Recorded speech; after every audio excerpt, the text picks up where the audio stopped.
Та subscribe дарж сувгаа захиалаарай. Мөн хонхон дээр дарснаар дараагийн шинэ бичлэг ороход танд мэдэгдэх болно.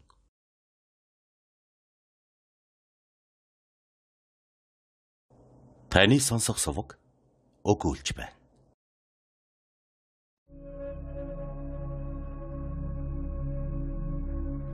Дэлхийн сонгодог зохиол. Зохиолч Теодор Драйзер. Америкийн эмгэнэлт явдал.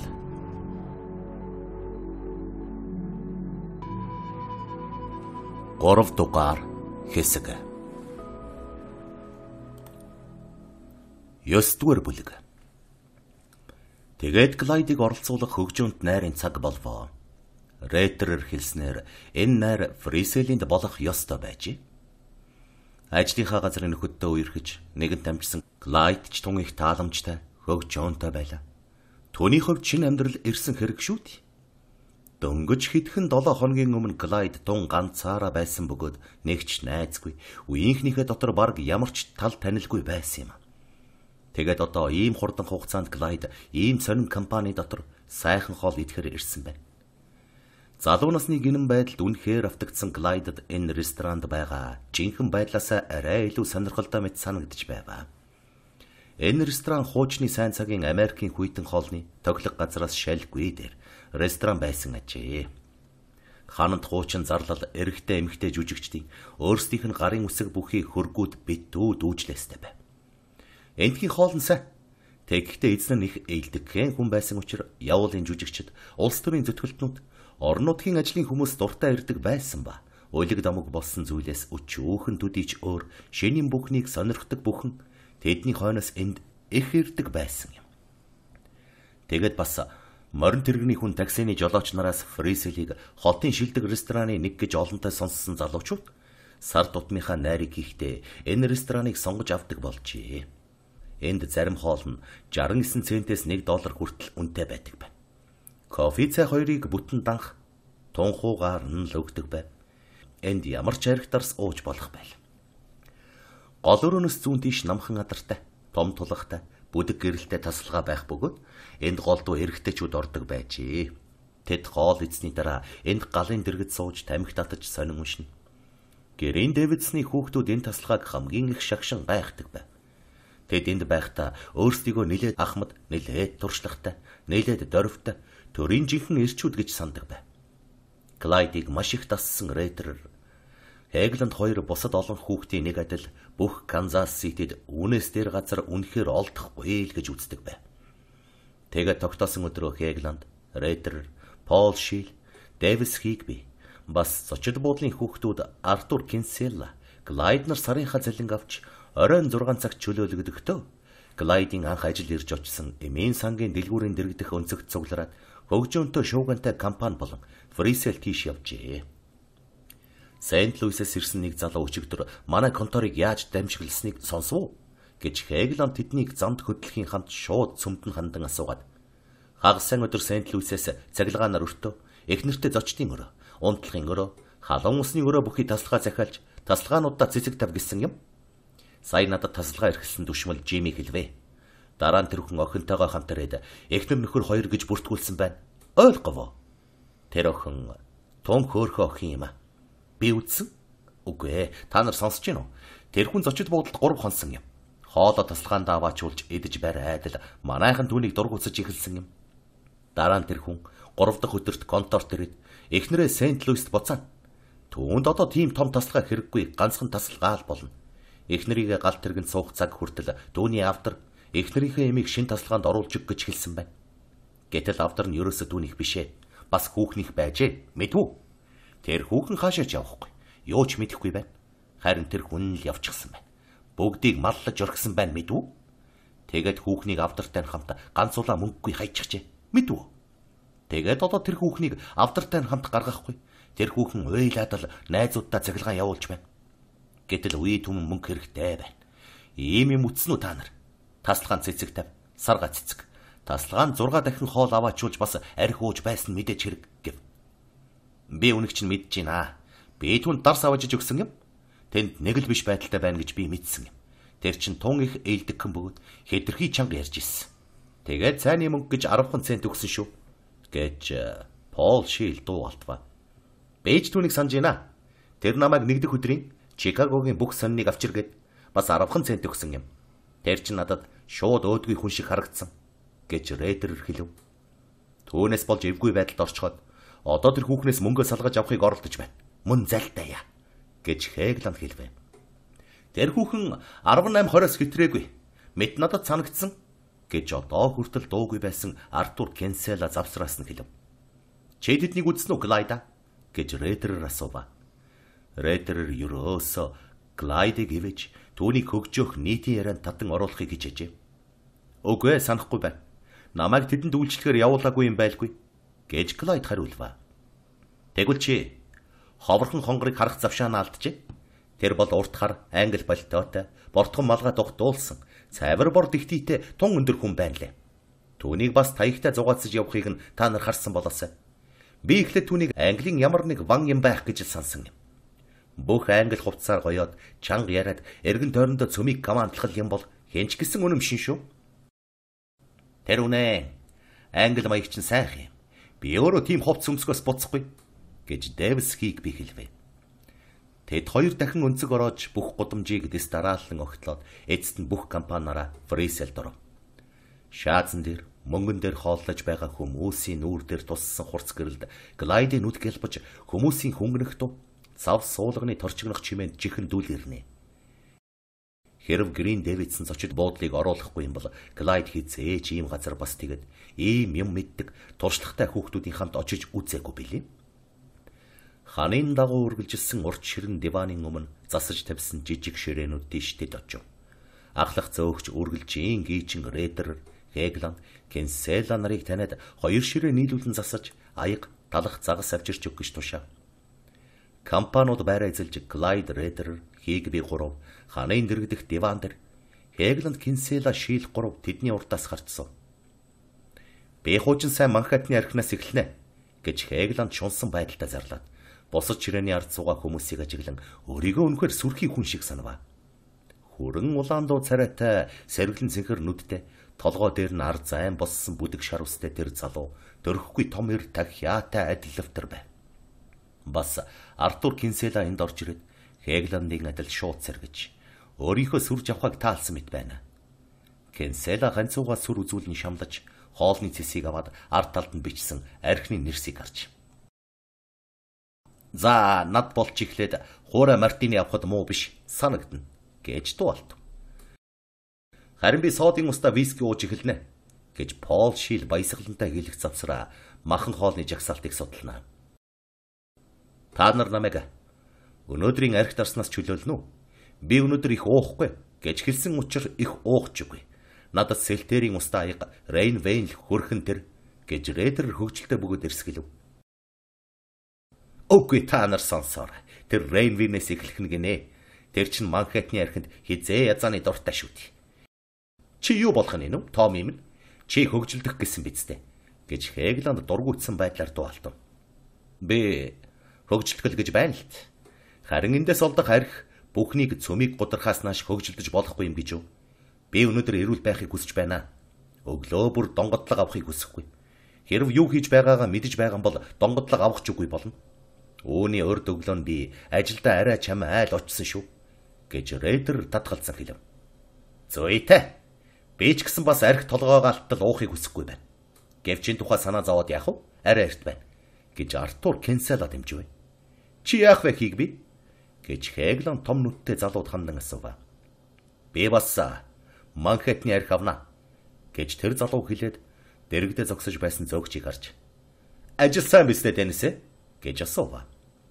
Гомдох юм алгаа гэж зөөгч хэлээд сүүлийн өдрүүдэд бүрт сайн байна. Зочид буудлын ажил ямар байна да гэв. Тун сайн тун сайн гэж хоолны зэсийг үзэж байх зураг хийг би хөгжилтэй хариулв. Грифитс чи яах вэ? Юу уух юм гэж Хегланд асуув. Хегланд захиалгын биелэлтийг хянах, тооцоо ёсоор мөнгө төлөх, цайны мөнгө өгөх ёслолын эрхлэгчээр сонгогдсон бөгөөд одоо үүргээ гүйцэтгэж байгаа нь энэ ачи. Хэн? Би юу? За бич. гэж энэ асуултаас баггүй зовсон Клайд дуалдва. Клайд энэ минутаас өмнө кофе буюу соодын устай хөлдмөгөөс илүү хатуу юмд хизээж уруулдурж үзээгүй бөгөөд одоо бусдыгаа арх дарс захиж хөгжөөнтэй задгаа байгаа явдлаас баахан айж байжээ. Үнэн дээр Клайд тийм их хэтэрч чадахгүй. Тэд ийм оройд цөм ууцхадаг юм гэдгийг тэдний ярианаас аль хэдийн мэдэж байсан бөгөөд бүгдээс хэрхэн аргалж хоцорхыг мэдэхгүй байна. Хэрв Клайд уухгүй гэвэл түүнийг тэд юу гэж бодох вэ? Клайд энэ компанид орсноос эхлэн тэдний адил мөн тийм юм үдсэн хүн болох гэж чармаж байна. Гэл ээж гэсэн Клайд архины, аюул, муу компани тухай өөртөө олон жилийн турш тасралтгүй хэлж байсан тэр үгийг дотроо тод санаж байваа. Клайд эцэг ихэнх ямагт заан дурдж байсан энэ бүх их бичиг, зүгээр үгийг гүн сэтгэлээсээ аль хэдийн эсэргүүцэн босож, шашны төлөөлөгчийн газар Гриффитсийнхний аврах гэж оролдож байсан ажлаа алдаж, амжилтаа гээсэн уран хайц орхой хувцастай хүмүүсийн тэнэг өчүүхэн байдлыг гүн гүнзгий жигшиж байсан хэдий боловч одоо хуу байх уу гэж бас л эргэлзэн гуйвж байна. Клайд өнгөрсөн үеийг бодож байхдаа гişн зуурл эргэлзэн гуйваад дараа. За яах вэ би? Би бас селтрийн устай Рейнвен уун гэж хэлвэ. Энэ бол хамгийн хялбар бөгөөд аюулгүй хариу юм гэдгийг Клайд ойлгожээ. Селтрийн устай Рейнвен гэдэг холимог гэмгүй байдалтай болохыг Хегланд болон бусад залуус нэгэнд хэлсэн билээ. Тэгэд бас Рейдер чухам Рейнвен захиалсан учир энэ нөхцөл байдал нь түүний өөрийнх нь сонгон авсан зүйлийг тийм их мэдэгдэх үйс инэдэмтэй хэрэг болгохгүй юм гэж Клайд мэджээ. Юу болж байгааг сонсоорой. Энэ бас селтрийн устай Рейнвен уух гэн. Ямар нэг арга бодъё. Эстэгвэл манай үдшилэг 9 цаг хагасдал төгсөх нь байна гэж Хегланд эвлэгхэн дуалт. Гадна талын аятайхан байдлаар нь харахад санснаас илүү их Эрстес, чанга дуутай Дэвис Хигби, Рейдер тийш эргэж. Том, чи яагаад энэ селтрийн устай Рейнвений талаар урдаас яршиг төвөг удаад байгаа нь? Чи өнөөдөр хөгжлөхийг хүсэхгүй байна уу? Гэв. Би учрыг нь хэлсэн шүү дээ. Тэгээд бас үүний урд нөгөө оромд очихдоо $40 байсан юм. Харин дэндээс улаан мөнгөгүй гарсан байна билээ. Энэ удаа би өөрийнхөө чухам яадгийг мэдэх гэсэн юм гэж Рейдер хариулва. Нөгөө ором гинүү.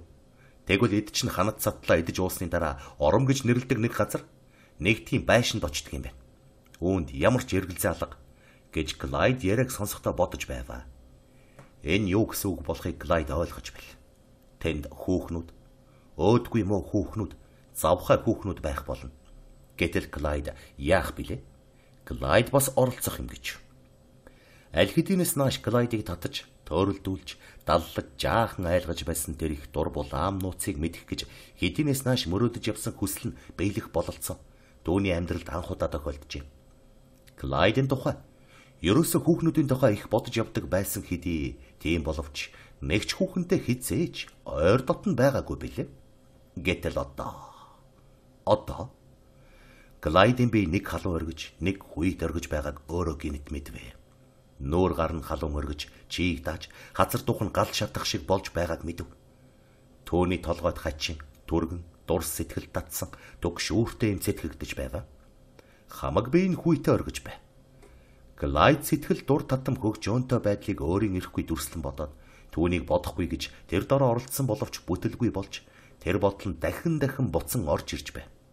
Тэгэд Клайд түүнийг дахиж бодогдоосоо гэж нэг хүсэж, битгий бодогдоосоо гэж нэг хүсэж бай. Тэгэд энэ бүгд нь айснаас болсон хэрэг юм аа. Гэвч Клайд тийм аимхай юм гэж үү? Бусд нь цөм тэр явдалд өчөөхөн ч санаа зовхгүй да. Тэд маш хөвгөлтэй байлаа. Тэд инээлдэж сүүлчийн удаа архитахад тэдэнтэй тохиолдсон ямар нэг зугаатай явдыг дурсаж, бэйбийг дооглож байна. Гэтэл хэрв ихэн мэдвэл юу гэж бодох билээ?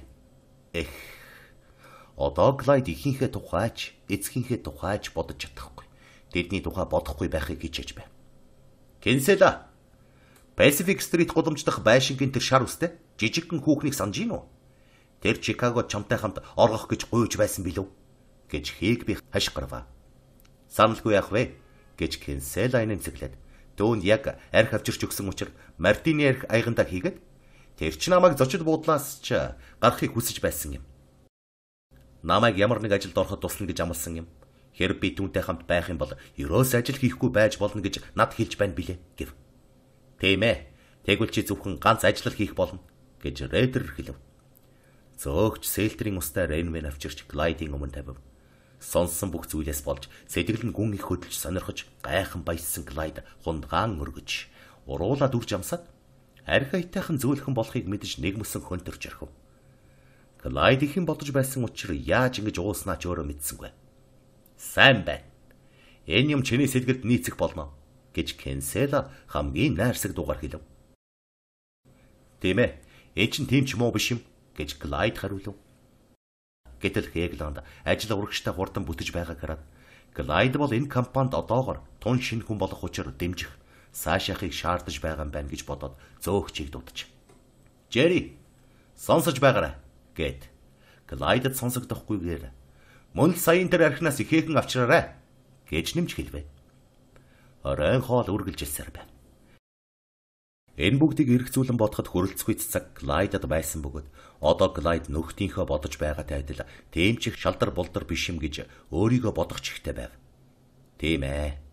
Тийм байлаач гэсэнд тэгэхдээ л Клайд тэдний олон хоос нь илүү залтай ухаантай юм. Тэд чинь хин юм? Юу ирмэлцэж байгаа юм?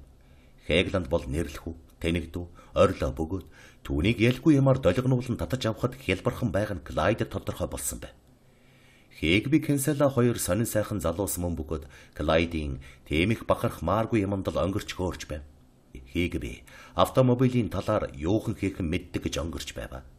Түүний аваг ах нь энэ ажилд ямар нэг талаар хамаатай ажээ. Кенсела хүзэр тоглодог, тэрч байтугай шоо тоглож чаддгаараа гайхуулж байв. Бас Рэйтер, Шил хоёр зочид буудалд хийдэг ажилдаа бүрэн тааламжтай бөгөөд хоошид ч түүнийг хийхдээ бэлэн. Өөр юу ч боддоггүй болохыг Клайд бүр эрт мэдсэн байж.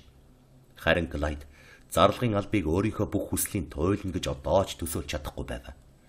Түүний зэрэгцээгээр Клайд өөрөө ийм нөхцөлд хийн гэж хизээж бодож байгаагүй тэр зүйлийг хийхээр хизээж очиж үзээгүй тэр газар очих гэж цөмөөрөө явах тэр минутын тухай нэлээд их зовнон бодож байв.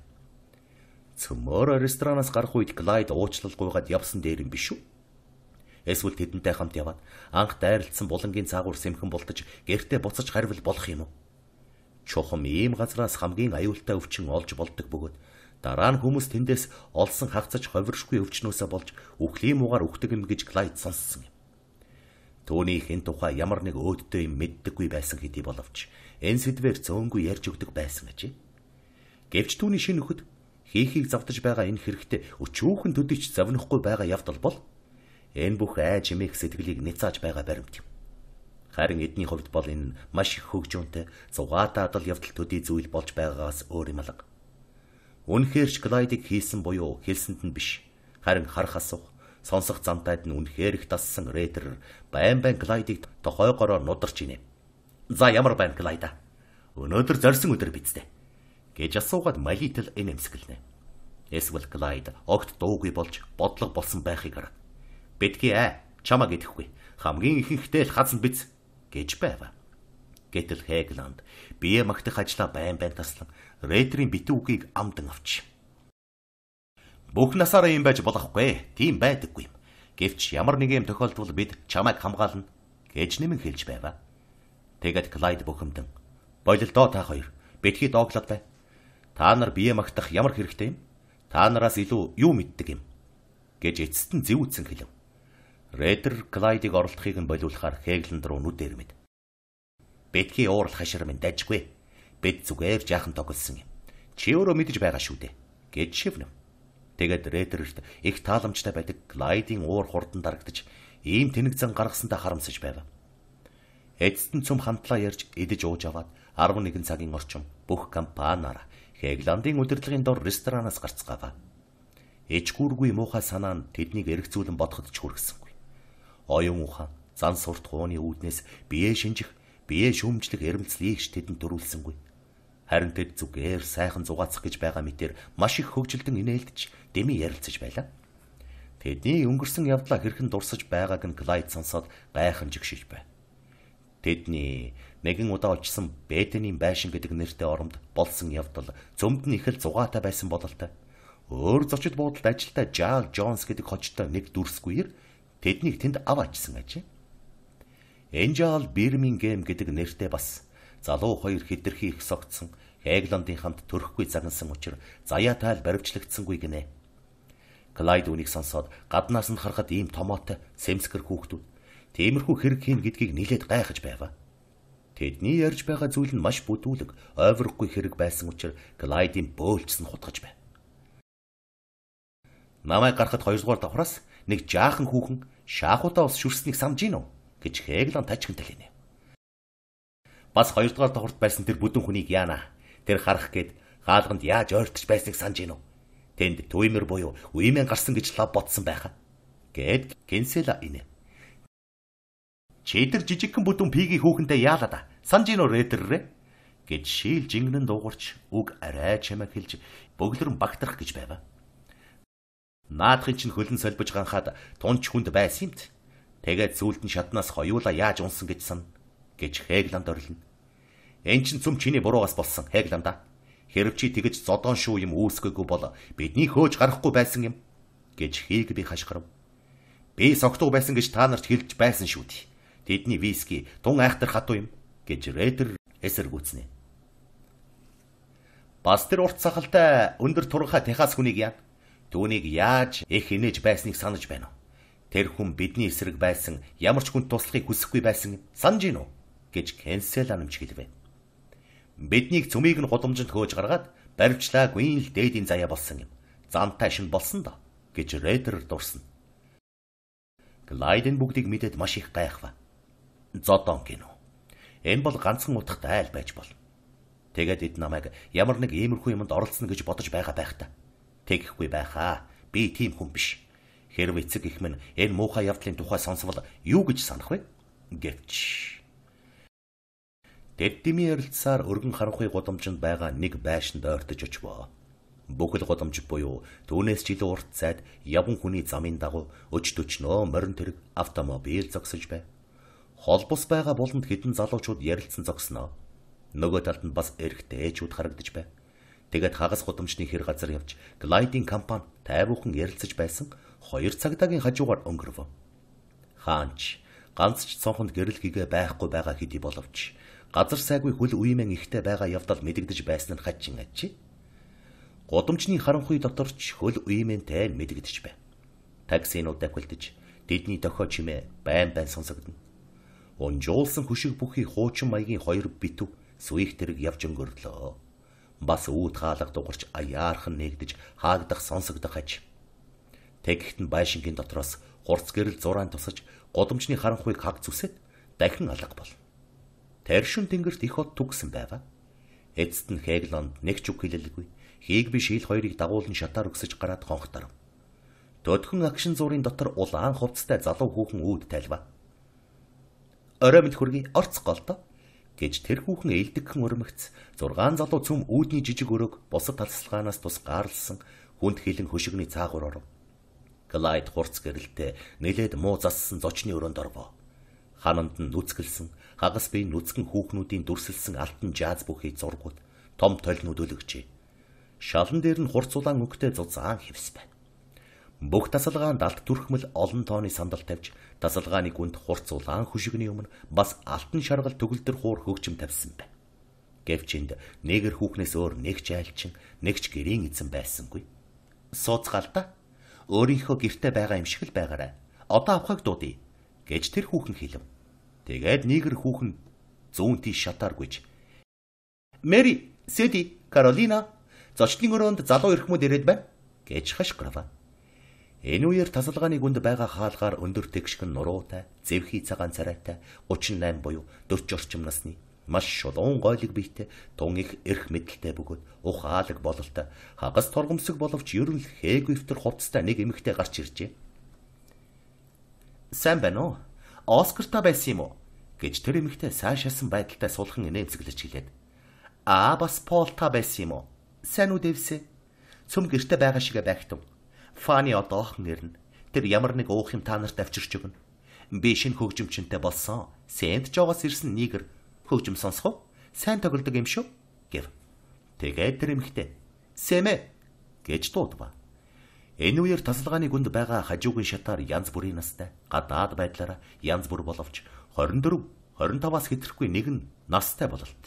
Цум урд нь нэг ч эмэгтэй хүн өмссөн байхыг Клайд хизээж үзээгүй. Тийм гоё хувцастай 9 хүүхэн гүйж ирвэ. Тэд цум инээлдэж, дэмий ярьцгааж, сэтгэл маш их ханамжтай байгаа бололтой бөгөөд Клайдын маш их гайхсан хувцас хунарынхаа байдлаас өчүүхэн жижиж зовохгүй байв. Гэтэл тэд ёр булсын хувцастай ажээ. Тэд бие засах өрөөнд л өмсөж байж болох гэр зуурын хамгийн хээгүй хувцснаас эхлэн арай дөнгөр мэт боловч нэлээд хамаагүй бүжгийн хувцснаас дээргүй зүйлийг өмсчээ. Тэгээд энэ хүүхнүүд цум хоорондоо ондоо бөгөөд тэнд туранхай, тарган, өндөр, нам, дунд зэрэг нуруутай, гард цагаан, шар үстэй янз бүрийн хүүхнүүд байл. Бас харах янзад цум залуу мэт бөгөөд зочдод ээлдэг баясгалантай инээлдэн хандаж байваа. Сайн уу хонгор минь? Сайн сууж байна уу? Таанц хийх үү? Эсвэл ямар нэг юм уумар байна уу? Гэлцэж байваа. Таны сонсох сувг өгүүлж байна. 10 дугаар бүлэг. Иймэрхүү зүйлийг огт зөвшөөрдөггүй. Хадуу чанд зан суртал ойлголтоор хүмүүжсэн Клайдад түүний үдсэн энэ зүйл ойроггүй мэт харагдах ёстой байсан билээ. Гэвч Клайд төрөлхөөсөө тун их тачаангүй мөрөөдөлтгий байсан бөгөөд эртнээс нааш хоригдож байсан Бэлгийн авиас нь шургуу оргилж ирсэн учраас одоо Клайд дургуутсангүй. Харин дур сэтгэл нь хөдөлж байл. Одоо Клайд энэ бүх хүүхэн мохоо тэнэг бөгөөд хүсэл мөрөөдлийг мэдэхгүй нэрхээр ингэж байгааг мэдсэн боловч тэдний дүрс бие мах бодийг сонирхож байлаа. Энэ хүүхнүүдийн аль нь тань ойртоход ямар нэг санал сэтгэлийг давж туулах, ямар нэг хоройтой цаазтай зүйлийг зөрчих явдалгүй юм а. Тэдний дотроос хар улаан, алаг хувцастай, духан дээрээ улаан бүчтэй, хар үстэй тун хөөхөн нэг хүүхэн хийг биетэй шууд дотн харилцаж, төгөлдөр хуураар ямар нэг хүний хамаа намаагүй дарж байгаа хөгжмийн аялгаунд тасалгааны гүнд түүнтэй таанц хийж байв. Рейтерч алт шарсан түшлагтэй сандал дээр сууж байх бөгөөд тун цагаан шаргал үстэй цэнхэр нүдтэй өндөр хүүхэн түүний өвдөг дээр хажуулсан байхыг хараад Клайд гайхжээ. Тэр хүүхэн тамхи татаад алт шарсан шахаагаараа шалан дээр хөгжмийн аяны дагуу тогшиж байв. Клайдад энэ нь үлгэрийн гайхамшигт үзэгдэл мэт санагднаа. Бас Хегландыг өмнө нь Герман буюу Скандинав маягийн хөөрхөн бүлцгэр хүүхэн ташаага тулаад алдсан зогсож байв. Тэгээд Клайд "Чи өнөөдөр надтай найзлах уу?" гэж тэр хүүхэн нарийн тод дугаар асууж байхыг сонсчээ. Гэвч сэдэгнэл нь Хегландыг онц их татаж чадсангүй бололтой. Хегланд толгойгоо ажиггүй сэгсэрхэд тэр хүүхэн Кенсала тийш очив. Клайдыг тийшээ гөлөрч юм бодож суух завсар 24 орчим насны. Клайд тэр хүүхэн арай залуу мэт санагджээ. Цагаан үстэй, аятайхан хүүхэн сандал ойртуулж ирээд дүүнтэй зэрэгцэн суув. "Та таанц хийдгүү?" гэж тэр хүүхэн асуув. Клайд бухимдангуй толгоос ихсрэв. "Би танд зааж өгөх үү?" "Би сурч чадахгүй л дээ. Тэгвэл эн чинь тун амархан шүү. Яваад үзье" гэв. Тэр хүүхний илдэг зан Клайдад аятайхан байсан хэдий боловч Клайд шууд татгалзав. Тэгтэн тэр хүүхэн "Тэгвэл арх уух уу?" гэв. "Ярих юу байх вэ?" гэж Клайд илдэгхэн зөвшөөрөв. Тэр хүүхэн нийгэр хүүхэн дохио өгмөгц 1 минутын дараа тэдний өмнө жижиг ширээ бий болж тэр ширээн дээр 1 шил виски, содтой ус бий болбоо. Клайд үүнийг хараад айхтаа бараг ухаан алдах шахав. Түүний хармаанд дөнгөж $40 байсан бөгөөд энэ хундаг арх $2 баггүй үнэтэй байдаг гэж Клайд бусдаа сонссон аж. Клайд ийм их мөнгө зарна гэж байх ут. Тэгээд бас ийм хүүхэн дайлж байдаг. Гэтэл гэртэн түүний их бүстэй бүсгүй дүүнер байгаа бөгөөд тэд арай чамаа амьдарч байгаа шүү дээ.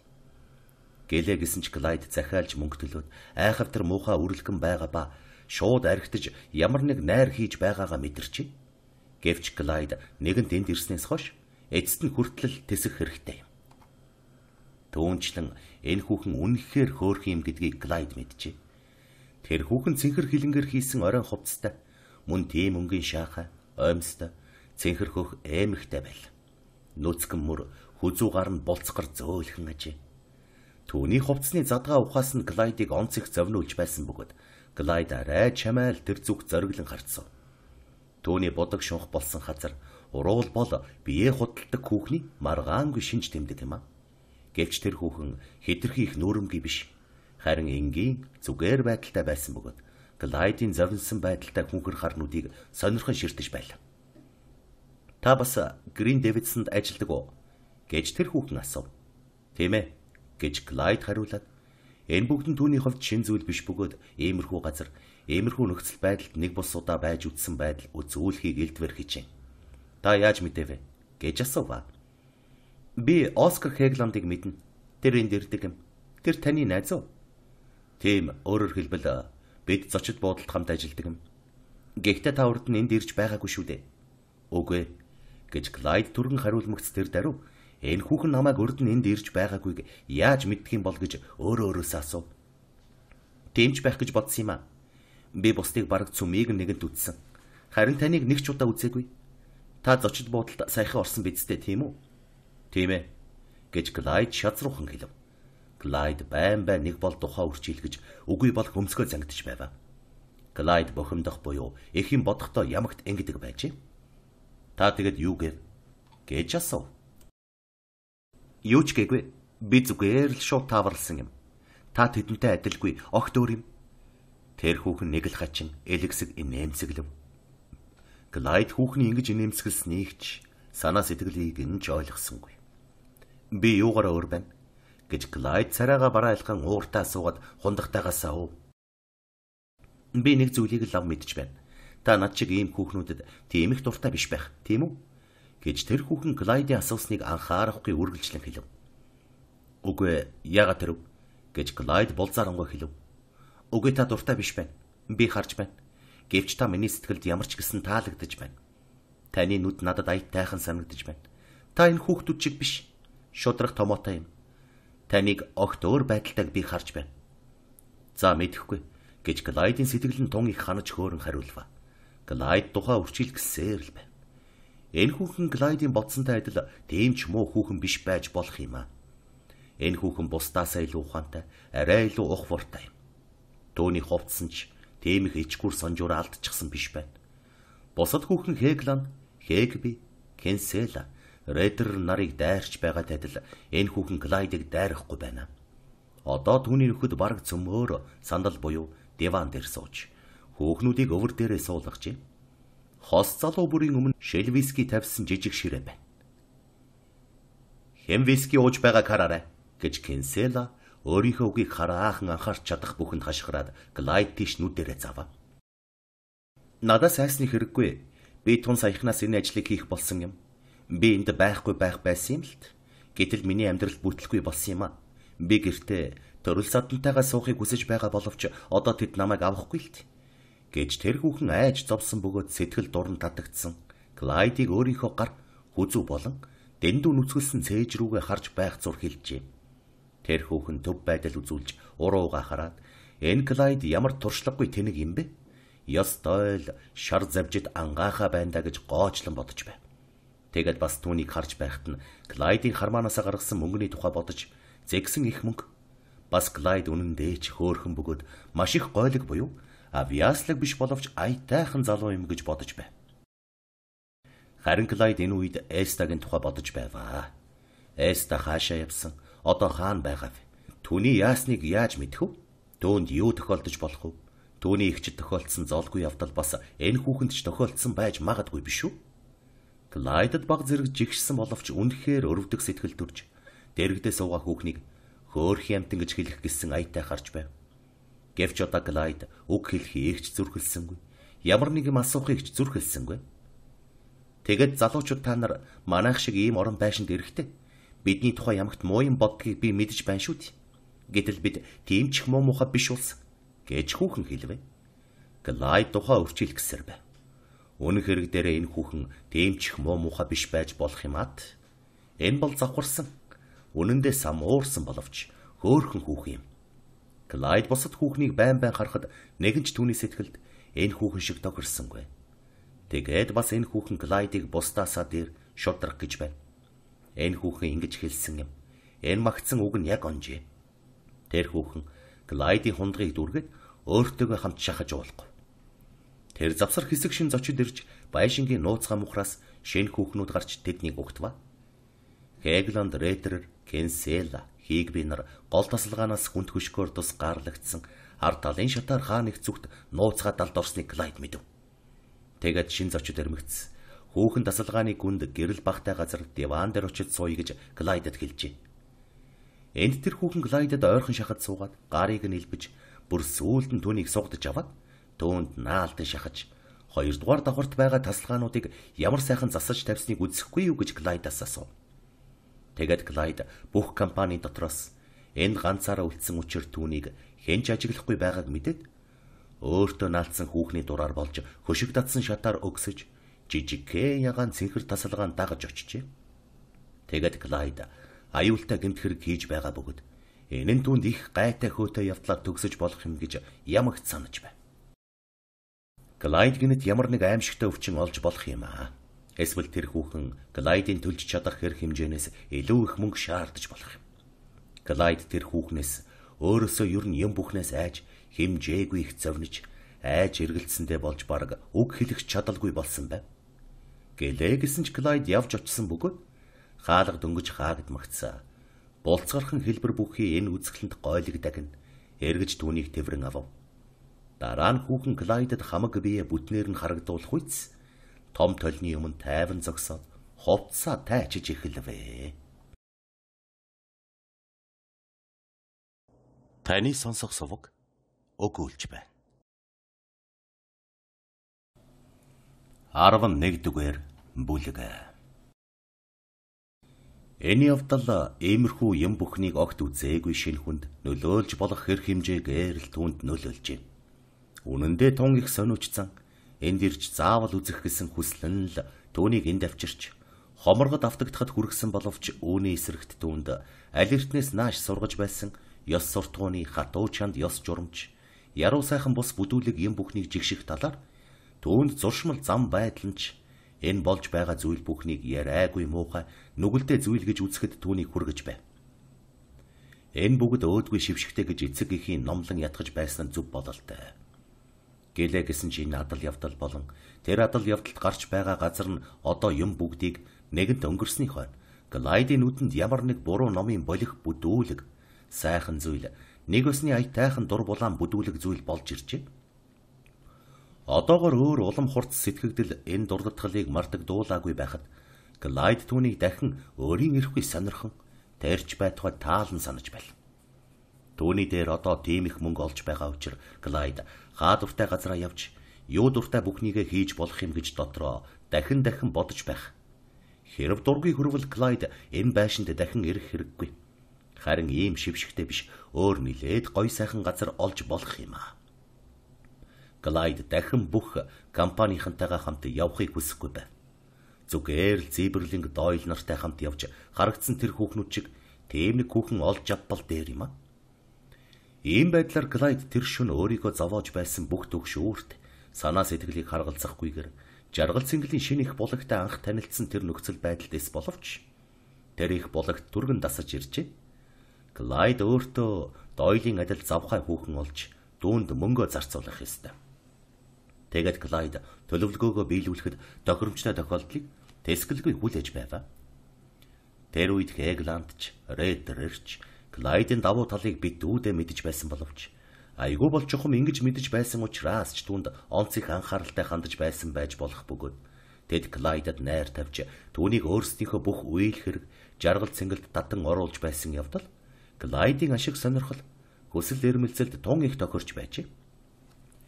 Жишээ нь Реддер анхны тэр адал явдлаас хойш удалгүй Клайдыг гэртээ урьсан бөгөөд Реддерийн гэр бүл Клайдын өөрийн гэр бүлээс шал ондоо байдлаар амьдарч байсныг Клайд шууд ойлгосон байна. Гриффитсийнхэнд юм бүхэн хатуу чад сүрхий байсан бөгөөд шашны хэвшсэн сургаал үзлийн нөлөөнд суугаа хүмүүсийн чармаалт хизээ ямагт мэдэгдэж байдаг байжээ. Харин Реддерийн гэрт тэс өөр байдалтай байл. Түүнийх бүсгүй дүү хоёр шашны бус гэл ээж гисэн ёс суртахууны нилээд үзлийг баримтлахаасаа буцахгүй боловч амьдралын талаар нилээд их чөлөө тайж. Ёс суртахууныг номлогч хүн бол үүнийг зарчимгүй байдал гэж нэрлэх байсан биз. Энд ёс суртахууны ямар нэг хатуу чанд үндэс суурийн тухай, зам байдлын хатуу бат шугамын тухай ярьдаггүй байжээ. Ийм дээрээс Реддер түүний бүсгүй дүү Луиза Энэ бүсгүй ахаасаа хоёрхан дүү байжээ. Тэр хоёр өөрсдийнхөө сэтгэлд тааламжтай зүйлийг л хийж энэ талаар хэтэрхий их юм бодохгүй байдаг байв. Гэвч Луиза анх дах ёолцсон хүнийг л хүзүүдэж авамгүй зэгсэн ухаалаг, зэгсэн сүрхий зам байдалтайч. Клайд эргэн тойрондоо байгаа зүйлийн ихэнх хэсгийг сэжигтэй харахад хүргэсэн зарим гоё дэгжин байдлыг харгалзахгүйгээр өмнөө гарч ирсэн амьдралын зохиомол бус бөгөөд чөлөөтэй байдалд автагдсан нь хамгийн сонирхолтой байлаа. Наад зах нь Клайд энэ хүмүүсийн дунд одоо хүртэл ёр гаргаж байгаагүй тийм байдлаар аашилж загнах чөлөөтэй бөгөөд хизээнээс илүү тааваараа байж болох байв. Ямагт бохимдож хөөхнүүдтэй харилцахтаа ичдэг байсан Клайд одоо өөрийнхөө царайлагт бараг эргэлзэхгүй болсон явдал түүнд тун их аятайхан байв. Хэглэнд болон бусад нөхдийн зааж өгсөн замаар дурлалын дуганд саяхан анх удаа очсон хэдий боловч Клайд одоо хүртэл хөөхнүүдийн сэтгэл тохироход чухал хэрэгтэй шалмаг гавшгаа байдалч дур сэтгэл татам үзэмжж өөртөө байхгүй юм гэж итгэж байв. Клайд залуу хүүхний дэргэд буюу ойролцоо байхдаа хүртэл жихүүрхдэг байлаа. Клайдын бие хүйт таах буюу бохимдон чичирч бусад залуу хүмүүсийн адил ярилцах буюу тоглоом наадам хийх чадал огт байхгүй болдог байв. Гэтэл одоо Клайд Реттеринд байхдаа өөрийнхөө ичимхий бүрэг байдлыг ялан дийлж чадах эсгээ шалгах бүрэн бололцоотой байлаа. Энэ айлд амьдралын тухай ямар боловч нилээд жигд үзэлтэй Реттерийн өөрийнх нь буюу түүний бүсгүй дүү Луизагийн найзууд үргэлж цугладаг байж. Энд таанц хийж, хөзөр тоглож, ичиж айхгүй сэтгмэлдэг байв. Хүний эцэг их нь ааш байдал зан суртахууны асуудал дээр Реттер авгаа шиг ийм уучлангуй буюу хайхрамжгүй байж болох юм гэж Клайд одоо хүртэл санаагүй явсан ажээ. Бас ямар нэг их хүн Реттерийнхний гэрт байдгийн адил залуучууд хүүхнүүдийн хоорондын ийм нөхөр ёсны чөлөөтэй харилцааг сайшаан үзэж болох юм гэж Клайд санаагүй явсан аж. Гэвч Клайд тун удалгүй Реттерерт найрсгаар өргөцсөний ачаар өөрийгөө компани нэг хэсэг нь гэж санах болвоо. Клайд энэ компани гишүүдийг завхаа бөгөөд англи хэл муу мэддэг юм байна гэж нилээд ярвгаар байсан боловч нөгөө талаар чөлөөт найзтай байдал наргиж чаддаг явдалд нь татагдж байв.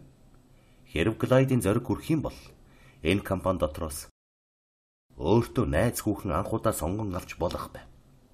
Тэгэд Клайд удалгүй Реттер түүний бүсгүй дүү тэдний бүх тал танилын дэмжлэгтэйгээр энэ төлөвлөгөөгөө биелүүлэх гэж оролдсон байна. Клайдыг Реттерийнхэнд анх очихдоо л ийм завшаан тохиолджээ.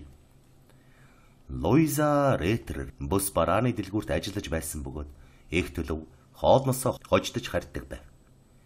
Энэ өдөр Луиза 7 цагаас өмнө ирж чадахгүй байсан учраас хоолоо хойшлуулж байжээ. Тэр завсар Луизагийн хоёр найз бүсгүй ямар нэг хэрэгээр тэднийд орж ирээд Реттер Клайд хоёртой тааралдаж Клайд ихч түүний шинэ костюмыг ч сонирхон гэртээ байгаа юм шиг л байж байцгаав. Гэтэл хүүхнүүдтэй нөхөрлөхийг мөрөөдөхийн зэрэгцээгээр тэднээс айж завиндаг Клайд бухимдангуй хөндөй байсан учраас Луизагийн найз хүүхнүүдэд Клайд их зантай ярвгар мэт санагджээ. Атаархаж хорссон тэр хүүхнүүд байдаг чадлаараа гялалзаж түүнээс огт дор орохгүй. Харин түүний толгойг эргүүлэх гэж шийднэ. Тэдний хээгүй хөгжөөнтэй байдал Клайдын сэтгэлд тун их таалагдж тэдний нэг нь удалгүй түүний дур сэтгэлийг татваа. Энэ бол Луизагийн адил нэг том дэлгүүрт худалдагч хийдэг хар устэй тун их хэвлэн хөөрхөн хүүхэн Гортензия Брикс гэдэг юм аа. Гэлээж гисэн энэ хүүхэн Клайдын мөрөөдөж байсан тийм маягийн хүүхэнтэй огт адилгүй. Нэлээд бүдүүлэг хээгүй хүүхэн юм гэдгийг Клайд шууд олж харав. Луиза ирээгүй гэж юу? За яах вэ? Хэрв таныг татгалзахгүй бол бид жаахан хүлээ гэж Гортензия дуу алдан Реттертэй мэдлэг зур цонхны дэргэд гудамж руу ширтэж зогсож байгаа Клайд тийш харав. Ингэж хэлэхдээ бидний байхыг хэн татгалзах вэ гэсэн байдалтайгаар айлгүйт нь шарвганажээ. Тэр хүүхэн толны өмнө очиж өөрийгөө сонирхон хувц хунраа засна. Гэтэл түүний найз бүсгүй Грета Миллер хүлээлгүй яах вэ? Түүний гэртэл биднийг хөөхгүй байх гэж найдаж байна. Бид хоол идэх гэж ирээгүй л дээ. Бид та нарыг хоол идэж гүйцсэн байх гэж сансан юм гэж нэмж хэлв. Та нарыг эндээс хөөнө гэж хаанаас санав? Та нарт энд байх нь тааламжтай байгаа бол та нарыг хэн эндээс хөөх юм? Сууцгаа. Эгшигт хайрцаг тавь. Ерөөсөө юу дуртайгаа хий. Удахгүй хоол идцгэн. Луиза одоохон ирнэ гэж Рэйтер нүүрэмгийн хариулва. Рэйтер хүүхнүүдийг Клайдтай танилцуулаад сонино уншиж дуусахаар галын өрөөнд буцан орвоо. Гэтэл Клайд тэдний харцнаас болж үл таних тэнгисийн дунд хэврэг муу завин дээр зоргодоо хаягдсан хүмэд сандраа мэдчихэ.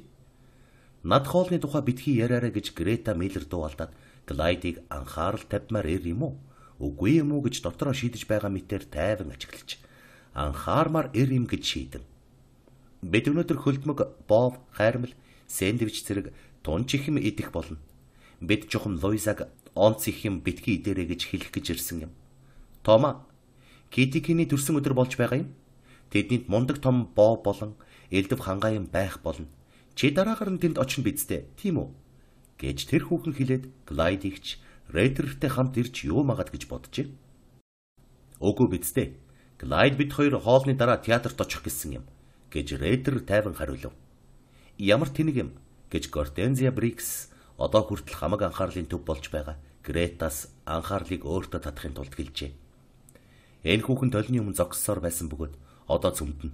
Ялангуяа Клайдад аятайхан нэмсэхлэхийн тулд эргэж харсан байна. Түүний үерхдэг хүүхэн нь Клайдын зүг нэгэнд өрг шидсэн мэт түүнд санагдсан юм. Бидэнтэй зүг Китинд очиж танц хийж болох байхад театрт очно гэдэг тэнийг юм гэж би бодож байна гэв. Та хоёрч Луизаач ганцхан танц л бодож байх юм. Та нар хаяа нэг амрах гэж боддоггүй чинь яасан ч ихтэй юм. Харин би бол өдөржин хөл дээр зогсож байсан болохоор заримдаа суухаас ч буцахгүй гэж Рейтер хариулва. Над амралтын тухай бүү яриа гэж Грета Миллер ихэмсэг байдлаар инээмсэглэн хэлээд танц хийхээр бэлтгэх мэт зүүн тишээ нэг гიშгэд манад энэ 7 хоногт ер зав зайтай өдөр байхгүй. Ямар сайхан бэ? Гэтэр хүүхэн нүдэ орой дээрээ гаргаж жүжигчний маягаар гараа хавсраад энэ үйл бид хичнээн их танц хийх бол мөн гоё. Тийм ээ Гортензия? 4 дахь, 5 дахь өдөр хагас бүтэн сайн өдөр хийх болно. Яана мөн гала тийм ээ? Гэж тэр хүүхэн айлгүй байдлаар хуруударж өдөр тоолоод Клайдыг талархах болов уу гэсэн мэтэр түүн рүү инээмсэглэв. Томо, саяхан Луиза Ральф Торп 2, Гортензия Берт Гетлер 2, Вилли Бесик бид 2 хаана очсныг чи таахгүй юу? Вебстер Авенюгийн Пегрэнд очсон. Тэнд хичнээн олон хүн байсныг чи үзсэн ч болоосай. Бид өглөөний 4 хүртэл танц хийсэн. Би хөлөө тасарч унах байх гэж бодсон шүү. Би урд нь тийм их эцэж байсныг санахгүй байна. Үгүй юу? Би маргааш өглөө нь ажил хийж чадахгүй гэж бодсон шүү. Миний нүд анилдаад худалдан авагч нарыг арай чамаал ялгаж байсан шүү. Ээжийг ямар их сандарсан гэж санана.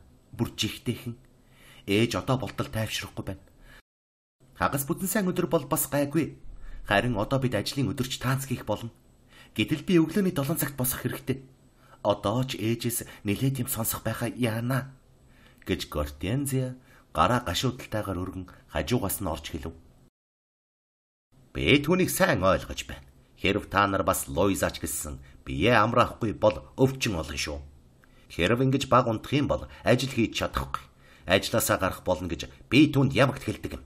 Гэтэл тэр маань Том шиг бас намайг хичнээн хэлсэн ч гэсэн нэг ч үг сонсохгүй байна гэж яг энэ үеэр тавхтай төмс талах барьж орж ирсэн Рейтер равга хэлв. За ээжээ, та намайг ямар ажилтаг мэднэ шүү дээ. Би гэртээ эрт ирж чадахгүй юм гэж Рейтер зөвхөн хариулва. Хэрэг би оройд гэртээ сууж өнгөрүүлэх юм бол уйдаад өгчих байхаа. Өдөр өнжин ажил хийгээд жаахан хөгжих хэрэгтэй шүү дээ гэж Гортензия дуулав.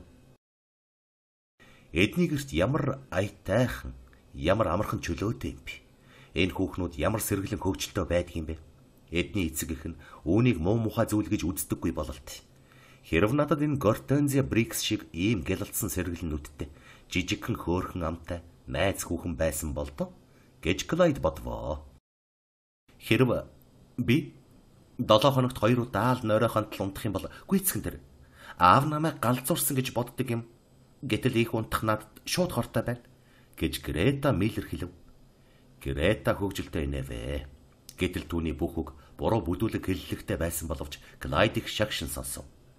Энэ бол залуу нас хөгжил цэнгэл, эрх чөлөө, амьдрал дурлах дурлалын биелэл юм а. Энэ үед үүдний хаалга онгойж зөөлөн сэхэр ски малгай дух дуулан дарж, улаан дотортой нөмрөг нөмөрсөн, дунд зэргийн нуруутай, цэгцгэн чирэг хүүхэн Луиза Рейтер түргэн алхалсаар орж ирвэ. Луиза ахаасаа илүү хөдөлгөөнт, шаламгай, тэр мөртөө найз, хоёр хүүхнээсээ илүү ийдэг бөгөөд тэднээс дутуугүй цар алиг байв. "Хүүшээ, та нар манад ирчихсэн юм уу?" гэж тэр хүүхэн дуу алдаад, "Энэ хоёр охин надаас төрүүлж гэртээ иржээ. Гэтэл би өнөөдөр тооцооны дэвтэрт бодлон гарснаас болж саатлаа. Конторт очиж учрыг нь олоход хүрлээ. Огт миний буруу биш гэдэгт итгэж болно. Тэд миний бичгийг гаргахгүй байгаа юм." Гэт тэр хүүхэн Клайдыг гинэт хараад, "Энэ хүн хэн болохыг би мэднэ гэж мөрий тавина. Та бол эрхэм Гриффитс байна. Том таныг их ярьдаг юм. Яагаад Том урд нь таныг авчрахгүй байсан юм бол гэж ямагт гайхаж байсан юм?" гэв. Тэгээд сэтгэлд нь тун их тааламжтай болсон Клайд урд нь танилцсан бол баярлах байсан юм гэж буфтанва. Хоёр айлчин хүүхэн Луизатай хамт ямар нэг юмны тухай зөвлөхөөр унтлагын жижигхэн мөрөнд орцгоосон боловч удалгүй дахин эргэж ирээд чухамдаа дэмээл нэг шамдан гуйсны дараа тэндээ үлдэхээр шийджээ. Тэдний байгаагийн ачаар Клайд тун сэргэн хөгжиж, аятайхан сэтгэгдэл төрүүлэх, хөөхнүүдтэй найзлах гэж элдвээр хижээж байв. Гэтэл бүх гурван хүүхэн Клайдыг аятайхан залуу гэж үзээд түүний сэтгэл таалагдахыг ихэд чармайсан учраас Клайд хүүхнүүдийн дунд амьдралдаа анх удаа тааваараа байгаагаа мэдэрч нүүр хагарч үг ярьжээ. "Бид чамайг хэтэрхий их хоол идэж болохгүй гэж хэлэхээр ирээд харин өөрснөө хоол идэхээр суучих ба. Гэтэл Китинд Бов, хуушуур, элдв идэх юм байх юм гин" гэж Грета Миллер инээж Луизад хэлв. "Тэгэд бас тэр бүгдийг эзний дараа таанц хийх болно шүү. Бурхан өршөөл гэж хэлж чадах байна" гэж Гортензия нэмж хэлв. Түүний ам ялангуяа нэмсгэлэх байдал нь Клайдад онц сайхан мэт санагданаа. Гайхамшигтай сайхан хүүхнээ бас. Тэр хүүхэн Клайдыг тун их баясгсан учраас кофе цайнд хахаж цацах шахав. Клайд хэмжээ хязгааргүй хөгжин элгээ хөштөл хөхөрч байл. Энэ үед Гортензе Клайд тийш эргэж хараад, "Хараач тамнэ. Би энэ хүнийг сүйд болгов" гэж дуу алдва. "Та бүрч их сүйд болгосон юм шүү" гэж Клайд гинэт урам зориг орч хэлв.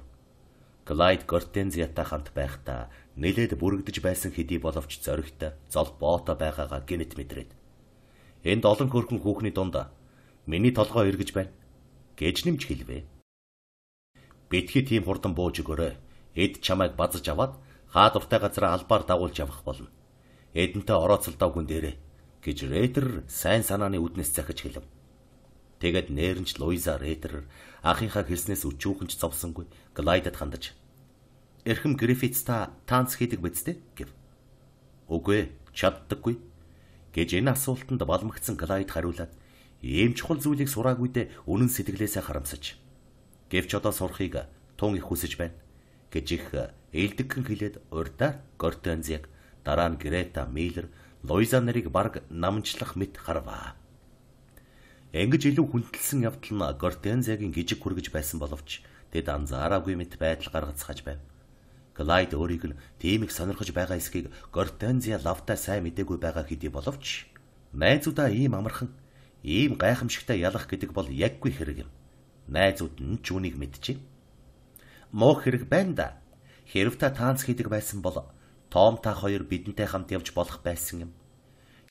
Китинд одоо таанц хийх болно гэж одоо Клайдад бус даасаа илүү тоогдсондоо итгэсэн Гортензия түүнд гайхрамжгүй нэлээд ихэмсэг байдлаар хэлв. Клайд урамгүй байлаа. Түүний хинээс ч илүү хүсэлтэй байгаа хүүхэн түүнийг таанц хийж чаддаггүй юм гэдэл ийм амархан хөндөрн гэж байх уу? Тэгэд намайг муу хүмүүжүүлсэн явдал бүх талаар буруутай. Клайд мэхлэгдсэн мэт санаж шал урамгүй болвоо. Тэд намайг ямар мангар амтэн гэж бодож байгаа бол бас Луиза гайхсан байдалтай гайхрамжгүй харж байна. Гэтэл энэ Клайдын сэтгэлд Гортензиагаас дутуу таалагдсан Грета Миллер тус болж, "Сурч болно. Энэ бол тийм их бэрхтээ биш юм. Хэрв хүсвэл би таныг хоолны дараа 5 минутын дотор сургая. Хэдэн алхаал тогтоож авах хэрэгтэй юм. Тэгвэл та хүслээрээ бидэнтэй хамт явж болно" гэв. Клайд баярлаж хариу баяр хүргэв. Клайд энд буюу өөр газар анхны завшаанаар заавал таанц хийж сурах болно. Би ямар учраас урд нь таанцны сургуульд очиж байгаагүй юм гэж өөрөөсөө асууж байв. Тэгэд Гортензиад таалж байгаагаа илт үзүүлсний дараа тэр хүүхний хайхрамжгүй байгаа мэт байдал түүнийг онц их унихруулва. Сайдурсан ярьж таанц хийхээр хамт явж байсан тэр Берт Гетлер байгаагаас болж намайг сонирхгүй байгаа юм болов уу? Энэ талаар яагаад би ямагт бүтэлгүй байдаг юм гэж бод. Хоол идэж дуусаад ширээний ард сууж ярилцаж байхад чухам Гортензия эгшигт хайрцаг тавьж Клайдад таанц зааж өгөх гэж хамгийн түрүүнд хэлвэ. Энэ хүүхэн энд ч өөрийнхөө өрсөлдөгч хүүхэнд ялагдахыг хүссэнгүй. Энэ хүүхэн Клайдыг юр сонирхоогүй, юу ч болсон Грета шиг тийм их сонирхоогүй ажээ. Гэвч найз хүүхэн нь ийм аргаар амжилт олох санаатай байгаа юм бол ямар учраас түүнийг дөрүүлж болохгүй байх билээ. Тэгээд Клайд Гортензигийн зам байдлын өөрчлөлтөнд гайхаж сансныг бодвол өөртөө арай дээр байгаа юм байна гэж бодох зур тэр хүүхэн Клайдыг сугдан авсан бөгөөд тэгэхдээ түүнийг хэтэрхий хичмхий юм гэж боджээ. Тэр хүүхэн Клайдийн нэг гарыг бүслэхийгээр нь тэврүүлээд нөгөөг нь өөрийнхөөрөө атгаж мөрөн тушаа гавргоод хөл хөдлөх бүрийг анхааралтай ажиглаж яв гэж тушаагаад таанцны үндсэн алхааг зааж эхлэв. Гэвч Клайд их баясан чармайлсан болохоор тээнхүү шургуун мэрийнх нь бараг инээдэмтэй юм болж байв. Гортензия түүнийг тимчих таалсангүй. Гортензия Клайдыг хээгүй бөгөөд хэтэрхий залуу юм гэж үзчихэ. Гэлээж гисэн тэр нэг л ая тайхан байсан учраас Гортензия түүнд туслахыг хүсв. Клайд удалгүй түүнтэй тун их амархан таанцалж дараа нь Грета таач, Луиза таач таанц хийсэн бөгөөд тэгэхдээ зөвхөн Гортензияг л ямагт бодож байлаа. Эцсийн бүлэгт Клайдыг овоо авхаалжтай сурсан тул хэрв хүсвэл өөрсөдтэйгээ хамт явж болох юм гэдгийг цөм зөвшөөрчээ. Тэгэхэд нь Клайд Гортензиятай ойр байх, түүнтэй бас дахин таанц хийх юмсан гэж тун их хүсвэ. Энэ үеэр Китинд очих хүүхнүүдийг дагаж явхад бэлэн болсон 3 залуу. Тэдний дотор цуутай Берт Гетлер хурж ирсэн бөгөөд Клайд өрдөн театрт явна гэж Реттертэй тохиролцсон байсан хэдий боловч босод хүмүүстэй хамт явах гэж их хүсэж байгаагаа нууж чадаагүй учраас эцсийн бүлэгт Реттер театрын тухай бодохоо болохыг зөвшөөрөв. Удалгүй бүх компани гэрээс гарч явсан бөгөөд Гортензияг Гетлер дагсны улмаас Клайд түүнтэй хамт явж чадахгүй болсондоо сэтгэл нь төдгүй болж өрсөлдөгч итгэхэд нэн даруй үзэн ядах болов. Гэлээж гисэн Клайд өөрийгөө өөрөмсөг байлгахын тулд хангалттай анхаарал тавьж байсан Луиза, Грета хоёрт ээлдэгхэн байхыг хичээж явлаа. Клайд Гортензияг шохоорхож байгааг Реттер мэдээд түүнтэй хоёулаа хоцормогц эвтэй цагийг нь олж. Чин Гортензия Брикстэй битгий их хөөцөлтөө. Үүнийг би зүгээр л нэг айлгүй хүүхэн гэж боддог юм. Гетлертэй ч бусадтай ч хамаагүй саамагнаж байдаг юм. Чи зөвхөн түүний аяыг дагаж гүйгээд л түүнээс юу ч олж долоохгүй болно гэж шивнэвэ. Гэвч найрсаг шудрах сануулга нь Клайдыг ухааруулж нэгэд чадахгүй болсон байв. Инээмсэглэн татах идчихэд элбийн хүчтэй гоо үсгэлэн хөдлөх бүрт нь мэдэгдэж байгаад залуугийн хүч энэ бүгд нь Клайдын толгойг бүрмэлсэн эргүүлсэн учраас Клайд бас нэг инээлгэх, нэг харуулах, гар барилцахын төлөө юу дуртай бүхнийг нь өгөх юм уу? Эсвэл хийхэд бэлэн байваа. Гэтэл юу ирмэлзэж байгаагаа Эрвэхэнээс илүү ухаар мэддэггүй бөгөөд аль дуртай гоёлоо олж авах цэнгэхийн тулд өөрийнхөө үеийн буюу арай ахмад насны залуусыг ашиглах нь ямар их аятай таат, ашигтай хожоотой байдгийг саяхнаас л ойлгосон охин Клайдтай тохиолдсон хэрэг шүү дээ. Үдэшлэг нь залуучуудын ерийн цуглааны нэг л байсан бөгөөд энд охид хөвгүүд өөртөө хань олж авах гэсэн эрмэлзэл тун ширүүн илэрдэг билээ.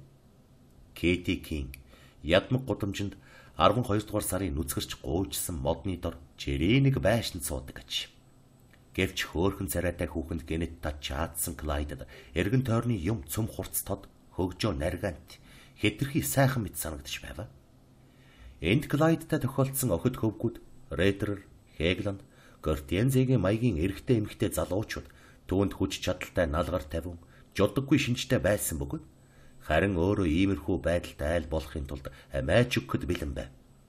Клайда баг зэрэг сандран бухимдаж байсан хэдий боловч шин найзуудынхаа ачаар түргэн тасаж нийтийн хөгжөөнд оролцож байсан нь сонирхолтой. Энэ Клайдын хувьд мэдээж зиндааны эрэгтэй эмэгтэй залуус биеэ ямар байдалтай авч явдаг, яаж наргидсан гэдгийг өөрөөр хэлбэл гайгаар юм уу эсвэл азар урд өмнө нь үзээгүй юм а үзэж ашиглах зав шам болжээ. Жишээ нь онц сэтгэл дур хөдөлгөх таанц их хийсэн бөгөөд Луиза, Грета, Гортенза нар тунчих итгэлтэй амарлингуй байдлаар энэ таанцыг улайран хийж байлаа. Олонх залуучууд өврийн ташмагтай арх авчирсан учраас зөвхөн өөрснөө шимээ зогссонгүй. Харин бусад залуусыг тэрж байтугай хүүхнүүдийг дайлж байлаа. Үүнээс болж нийтийн хөгжөөн баггүй нэмэгдэж, эрэгтэй эмэгтэй залуусын хоорондын харилцаа улам янаг болж, зоригтой айлгүй идэх болов. Гортенза, Луиза, Грета нарч бас үүнд оролцов. Заримдаа хэрүүл маргаан гарч байл.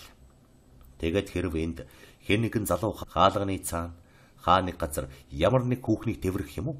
Хаа нэг зайдуу өнцөг болон сандал дээр суугаад өвөр дээрээ хүүхэн суулгах. Эсвэл тэр хүүхэнтэй хамт диван дээр хажуулдан хэвтээд тэр хүүхний сэтгэлд аятайхан санагдах янаг амаргийн үг хэлж байх юм бол түүнийг хамгийн эрийн зүйл гэж үзэх бололтой. Гортензаг иймэрхүү байдлаар диван дээр хэвтэж байхыг Клайд нэг ч удаа үзээгүй боловч Гортенза янз бүрийн хүний өвөр дээр ажиггүй сууж тэдэнтэй хамт хаалганы цаагуур орж шивнэлдэж байхыг Клайд харсан байна. Тэгээд энэ нь Клайдын шар хор уур хилэн хүргэсэн учраас дахиад тэр хүүхэнтэй хавтахгүй гэж шийджээ. Энэ хүүхэн хэтэрхий хамаагүй бүдүүлэг болчимгүй байл. Клайд бусдаасаа туршлага багтай эгэл биш харагдахын тулд өөртөө өгсөн арх болгоныг амсан эцэст нь өөрөө ер бусын их эрлэх зоригтой болоод Гортензагийн хэтэрхий их задгаа байдлын тухай түүнээс гуйхч биш, түүнийг зэмлэгч биш хоёрын хооронд дүүнтэй ярих зориг гаргажээ. Та их айлгүй хүүхэн байна шүү. Хинээж толгойг эргүүлсэн танд хамаагүй биз тийм ээ? Гэж Клайд шөнийн 1 цагаас хойш түүнтэй таанц хийхдээ хэлвэ. Уилкинс гэдэг нэртэй нэг залуу хөгн нилээд их алдагдсан баян хуур хуурдж Гортенза цагаан санаатай айлгүй байдал гарган Клайдад шин па зааж хөгжөөнтэй тэнгэр харцаар харж байна. Та юу яриад байна? Би ойлгохгүй байна гэв. Мөнхөө ойлгохгүй байна уу? Таны тухай би сонссон л та хүн бүхний толгой эргүүлдэг юм байна гэж Клайд ууртай боловч жинхэнэ санаж бодсноо нуух гэж худлаа нэмсэглэн хэлжээ. Тийм үү? Харин би таны толгойг эргүүлэх гэж нэг их чармаагаагүй байхаа гэж тэр хүүхэн зэвүүцэн дуу алтва. За битгий урал. Би гомдох юм хэлхийг огт хүсээгүй байна. Та өөрөө олон залууд найр тавьж байна шүү дээ. Юу ч гэсэн та тэдний сэтгэл таалагдж байна л гэж Клайд уучлангуй бөгөөд бас дэндүү юм болчихвоо да. Түүнийг бүрмөсөн алдчихж магадгүй гэж болгоомжлон айсан байдалтай шулгана хэлв. Тийм ээ. Таалагдахгүй яах вэ? Тэгэд би яах юм бэ? Гэв. Би танд нэг юм хэлье гэж Клайд хор хөдлөн ам алдаг. Би тэднийг цөмийг нийлүүлснээс илүү мөнгө танд зарцуулж чадна. Миний мөнгө хүрнэ гэж хэлвэ. Үүнээс дөнгөж 1 минутын өмнө Клайд Харманда аятайхан оргиж байгаа $50 биеийг санаж байсан ажээ. Мэдэхгүй гэж энэ мөнгөн дэнчин гэмээр зүйлийг их сонирхсан мөртөө бараг бүх залуусын дур сэтгэлийг татах чадвартай бахархсан тэр хүүхэн татгалзан хэлжээ. Гортенза тийм их ухаантай биш бөгөөд их хөнгөмсөг бие тоосон хүүхэн байл. Тэр хүүхэн толны хажуугаарч зүгээр ч өнгөрч чадахгүй тухай бүр нүд, үс, хүзүү, гараа сонирхон харж ялангуяа дур булаахаар инээмсэглэх дасгал олонтоо хийтгсэн. Тэгэхдээ Клайд хэтэрхий балчир боловч хөөхөн байсан учраас Гортенза тоомсоргүй өнгөрч чадахгүй байлаа. Тэр хүүхэн ийм шалдар булдар залуусыг даажигнах дуртай байв. Түүний бодлоор бол Клайд тэнэг дүү юм а. Гэвч Клайд Грин Дэвидсонд ажилладаг. Сайн хувцс өмсдөг бөгөөд өөрийнх нь хэлснээр лав их мөнгөтэй учраас тэр мөнгөө Гортензад дуртаяа зарцуулах бизээ. Гортензад онц их таалагдж байгаа бусад залуусын мэдлэлд тийм их мөнгө байхгүй юм. Мөнгөө надад дуртай зарцуулах тийм залуус хичнээн л бол хичнээн л олдно гэж тэр хүүхэн хэлээр толгой сэгсэрч сормоосаа хөдөлгөд дур сэтгэл хамгийн их булаамаар инээмсэглэжээ. Клайдын царай шууд барав. Клайд тэр хүүхний үзэсгэлэн сайханд хэтэрхий их автагдсан аж. Түүний дух нэг үе ятарч дахин тэнэв. Нүдэн дүрлзэж таж жаадсан хүсэл гашуудал амьдралдаа аль эртнээс нааш гунжирсан гунхрал шовдрлуулж гомцны хорсол түүний харцсан тусва. Гортензагийн хилдэг аргагүй л зөв шүү дээ. Түүнээс илүү мөнгөтэй бөгөөд тэр хүүхэнд түүнээс их мөнгө зарцуулах тийм хүмүүс олдох юм. Клайдийн өнгөрсөн нь инээдэмтэй хэрэг болсон бөгөөд тэр хүүхэн түүнийг дооглож байгаа мэт түүнд санагдана. Клайд дуугүй байснаа. Та зөв үг хэлэх шиг боллоо. Гэвч танд над чиг их дурлаж байгаа хүн байхгүй гэж дөрвгүйхэн нэмж хэлв. Харгүй шудраг энэ үг тэр хүүхэнд сайхан санагджээ. Эцсийн бүлэгт Клайд тийм ч муу хүн биш юм. Тэд тасралтгүй дуугарч байгаа хөгжмийн аяар үзэсгэлэн төгөлдөр гунхаж явлаа. Би дандаа ингэж айлгууддаггүй шүү. Энд цөмөөр манайхны хүмүүс байна. Цүм биеийгээ сайн мэднэ. Хаанч гисэн хамт явдаг юм. Та биднийг буруу шахах ёсгүй гэж тэр хүүхэн хэлвэ. Энэ зөвхөн зохиомл худлууг байсан боловч Клайдад тайтгаруулах нөлөө үзүүлжээ. Би таныг л өөртөө сайн байлгахын тулд ертөнцид юу байдаг бүхнээ өгөх байна. Би хизээж танаас илүү дээр хүүхэн үзээгүй. Та гайхамшигтай сайхан юм. Би танд ухаан алдаж байна. Хоёулаа хамт явж юм идчихэд дараа нь театрт очие. За юу? Маргааш өрөө очих уу? Эсвэл бүтэн сайн өдөр очих уу? Энэ хоёр орой би чөлөөтэй. Бусад орой нь ажилдаа байдаг гэж Клайд цөхрөн улаан арч говь. Гортензия. Одоо ч гэсэн ингэж үргэлжлэн танилцсан гэдэгт итгээгүй байсан учраас эхлээд тэнэгэлзэж байлаа. Бусад олныг хэлэхэ бай гэхэд бас Гетлер байгаа бөгөөд тэд цөм харттай хянуур юм. Клайд түүнд мөнгө өрөхийг хүсэж байгаа хэдий боловч түүнтэй нээтрээ гихгүй байх нь дээр байхч болох юм. Клайд одоо ч гэсэн түргэн зантай байгаа учраас зовх хэрэг олон гарах байхаа гэж боджээ. Гэвч Гортензигийн бас нэг дүр болсон. Айлгүй зан нь Клайдыг өөрөөсөө хөндийрүүлэх бололцоо өгөхгүй байлаа. Клайд гинэт Грета буюу Луизагийн гарт орчихвол яа. Ийм дээрээс эцсийн бүлэгт Гортензия дараачийн 2 дахь өдөр Клайдтай уулзахыг зөвшөөрчээ. Гэвч Клайд түүний гэрт очихгүй өнөөдөр гэрт нь хүрэхгүй байхаар тогтов. Түүнийг эрхэм Гетлер үдэх юм а. Харин 2 дахь өдөр 6 цаг хагаст Гортензия Грин Дэвидсон зочид буудлын дэргэд байх болно гэжээ. Клайд Фриселийн түүнтэй хооллож дараа нь Фриселийнхээс 2хан гудмын зайтай байгаа Либийн театрт Корсара гэдэг хөгжмийн инээдэмт жүжиг үзүүлэхээр амласан байна.